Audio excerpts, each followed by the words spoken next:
श्री रामकृष्ण चरितमानस दोहा क्रमांक 127 द्वितीय सोपान साधक चरित।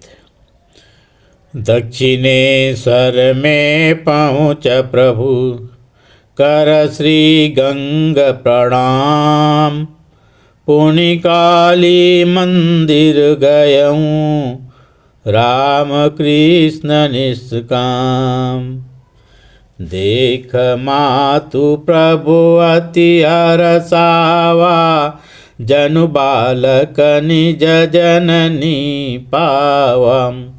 मातु मातु का दंडवत किन्ना सस बदन माँ आशीष दिन्ना। कोई सुत जस जननी पाई तस चिन्मय काली हर साई।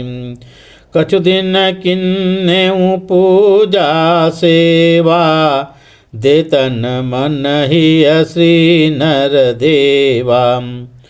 मातु भ्रातु परिजन घर दारा याद सकल करनाथ विसारा। नित निरंतर पूजत भवानी हिय अनुराग सहित मन ग्लानि। का विधि माँ कर दर्शन पाऊँ का विधि निज ही बात बताऊँ। सदा सदा जननी सब माई का विधि रूप अरूप दिखाई। जप तप ध्यान मनन दिन राति करहि सदा प्रभु वर सब भांति। यही भांति बीत वही दिन दीना आनंद महरहि छिन्न छीना। राम कृष्ण की निज मुखवाणी धर धीरज सुनहु मुनि ज्ञानी। राम कृष्ण जस कह गए लिख गए शरत महान। तेहि मैं पामर मंदमति करण चहत अबगाम। दिव्य भावोन्माद का निज मुख किन्न बखान। कर विश्वास जो सुनहि गन तेजन पावहि ज्ञान। प्रभु श्री रामकृष्ण देव की यह लीला वृत्तांत का हम वर्णन कर रहे हैं। श्री रामकृष्ण देव का जन्म 1836 में हुआ। सन 1852 में जब वे 16 वर्ष के थे तब गांव छोड़ करके कलकत्ता उनका आगमन हुआ। झमारपुकुर में बड़े भैया राम कुमार के साथ रहते थे। वहाँ पे लगभग 3 वर्ष व्यतीत करने के बाद 31/5/1855 को जब प्रभु 19 वर्ष के थे, स्नान यात्रा के दिन दक्षिणेश्वर में माँ काली की प्रतिष्ठा होती है।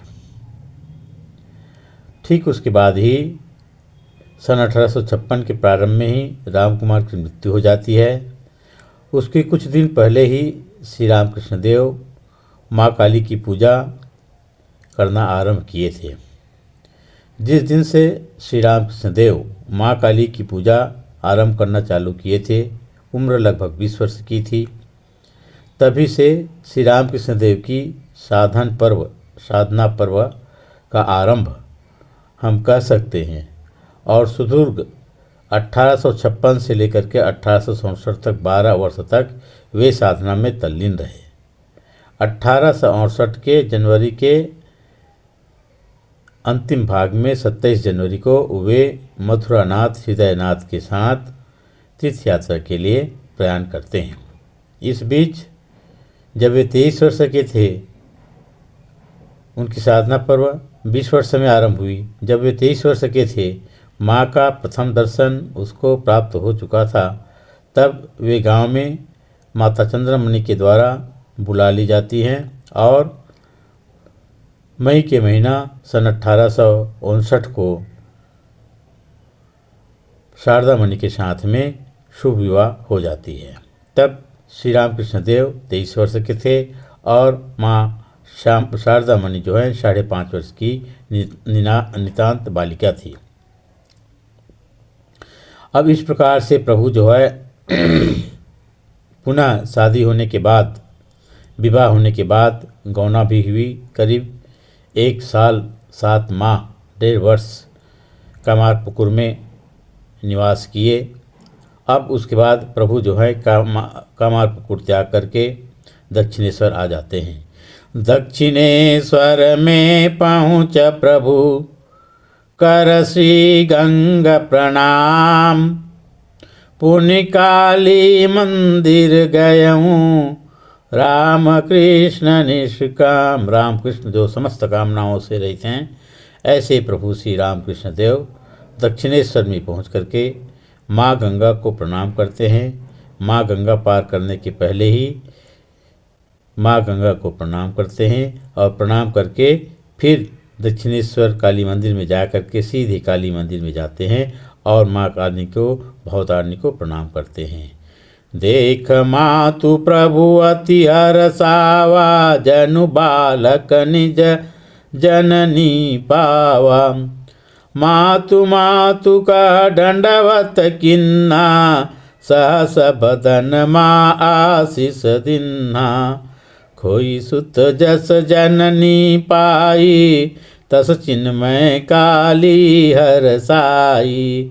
कछु दिन किन्नेहु पूजा सेवा, दे तन मन ही श्री नर देवा। माँ को प्रणाम करके, माँ का दर्शन पा करके भगवान श्री रामकृष्ण देव जो है वैसे ही हर्षित हो जाते हैं जैसे बालक जो है अपने माँ को प्राप्त करके हर्षित हो जाते हैं। माँ माँ कहते हुए मातु कह दंडवत किन्हा, दंड लगाते हैं, प्रणाम करते हैं और माँ भी सहस बदन माँ आशीष दिन्ना। माँ भवतारिणी जो है अपने प्रिय पुत्र को पा करके सहस वदन हसमुख वदन होकर के माँ जो है आशीर्वाद देती हैं। माँ अत्यंत हर्षित हुई। माँ काली जो है श्री रामकृष्ण को पा करके कैसे हर्षित हुई। खोई सुत जस जननी पाई, तस चिन्मय काली हरसाई। वह चिन्मयी काली जो है वह जैसे कोई माँ अपने खोए हुए पुत्र को प्राप्त करके हर्षित होती हैं, वैसे ही लगभग 19 माह के पश्चात जब श्री रामकृष्ण देव दक्षिणेश्वर आते हैं तो उनको पा करके जगत जननी माँ काली भवतारिणी जो है अत्यंत हर्षित होती हैं और इस प्रकार से प्रभु जो है माँ की सेवा में लग जाते हैं। कछु दिन किन्नेहु पूजा सेवा, दे तन मन ही श्री नर देवा।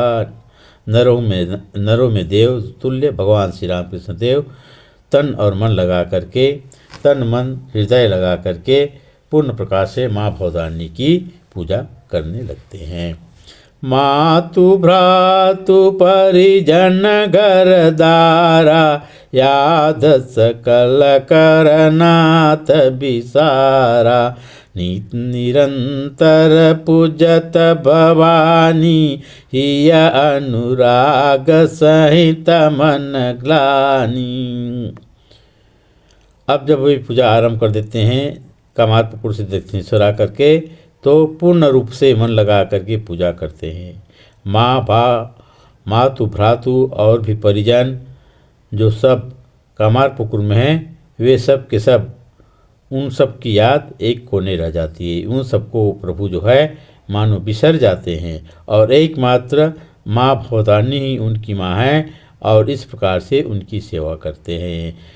नित्य निरंतर पूजत भवानी और हृदय में उनकी पूजा करने से, माँ काली की पूजा करने से अनुराग उत्पन्न होती है। माँ काली के चरणारविंद में प्रेम उत्पन्न होती है और जब जब माँ काली के लिए उनके हृदय में प्रेम उत्पन्न होती है, तब जब माँ काली को नहीं देख पाते हैं और अभाव बोध उनको होता है, उनकी दर्शन नहीं कर पाते, तब मन में ग्लानि होती, दुख होता है और सोचते हैं का विधि माँ कर दर्शन पाऊं, का विधि निज हिय बात बताऊं। सदा सदा जननी सब माही, का विधि रूप अरूप दिखाही। वे सोचते कि किस प्रकार से माँ का दर्शन प्राप्त करूं, किस प्रकार माँ को मैं अपने हृदय की बात बताऊं। जगत जननी जो हैं सबके हृदय में विराजमान हैं, सभी मनुष्यों में, पशु प्राणियों में, सभी में, चर अचर में विद्यमान हैं। उसको मैं का विधि, उसका मैं दर्शन किस प्रकार से प्राप्त करूं। नाना प्रकार के उनकी रूप है, रूप से भी परे अरूप हैं, उसकी मैं दर्शन कैसे करूं। बस यही श्री रामकृष्ण देव निरंतर सोचा करते। जप तप ध्यान मनन दिन राति, करहि सदा प्रभुवर सब भांति। यही भांति बितवहि दिन दीना, आनंद महरहि छिन छीना। राम कृष्ण की निज मुखवाणी, धर धीरज सुनहु मुनि ज्ञानी। जब तब ध्यान दिन रात बस माँ काली का ही चिंतन मनन प्रभु जो है करने लगे, और यही भांति बीत वही दिन दीना। इस प्रकार से दिन दिन माँ के ध्यान में, माँ के मनन में जप तप करते हुए, उनकी सेवा करते हुए, पूजा करते हुए दिन दिन व्यतीत होने लगा, और मन भी प्रभु का आनंदमय रही छिन छिना। नित्य प्रतिपल छिन छिन प्रभु का मन जो है आनंदित रहा करते थे। राम कृष्ण की निज मुखवाणी, धर धीरज सुनहु मुनि ज्ञानी। राम कृष्ण उस समय की जो बात, उस समय की मन की व्याकुलता, उस समय माँ का दर्शन आदि की बातें जो प्रभु माँ के साथ विभिन्न लीला जो कहा करते थे, उन अपने मुख से हे मानव, हे भक्तवन, आप उस सबका श्रवण कीजिए। राम कृष्ण जस कह गयऊँ, लिख गए सरत महान, तही मैं पामर मंदमती, करन चहत अपगान। राम कृष्ण अपने मुख से स्वयं मुखारविंद से अपने लीला का जो वर्णन किए हैं, और उनको उनके गणेश तुल्य शिष्य स्वामी शारदानंद जी महाराज, शरत महाराज लिख गए हैं। ऐसे सुंदर कथा का, ऐसे दिव्य कथा का, ऐसे अमृत तुल्य कथा का, लीला का मैं पामर मंदमती, मैं मूर्ख मंदमती भला कैसे गान कर सकता हूँ। फिर भी करण चाहत अपगान, मैं फिर भी अपनी बुद्धि के अनुसार उनकी लीलाओं के, प्रभु की लीलाओं का, प्रभु के वांग विलास का मैं यहाँ पे वर्णन करना चाहता हूँ। दिव्य भावो नमाद का निज मुख किन्ह बखान, कर विश्वास जो गुण ही मन, तेजन पावहि ज्ञान। प्रभु जो है अपने दिव्य भावोन्माद का, माँ के चरणों के प्रति अनंत प्रेम का अपने ही मुख से जिस प्रकार से बखान करते थे, बखान किए हैं। ऐ मन, तुम उसको विश्वासपूर्वक, जो भी व्यक्ति उसको सुनेगा, जो भी व्यक्ति उसको उन वाणी पर, प्रभु के वाणी पर चिंतन करेगा, मनन करेगा, गुणन करेगा, उनको तेजन पावहि ज्ञान, वे ज्ञान को प्राप्त होंगे। बोलिए भगवान श्री राम कृष्ण देव की जय। जगत जननी माँ शारदा देवी की जय। विश्वबंद स्वामी विवेकानंद महाराज की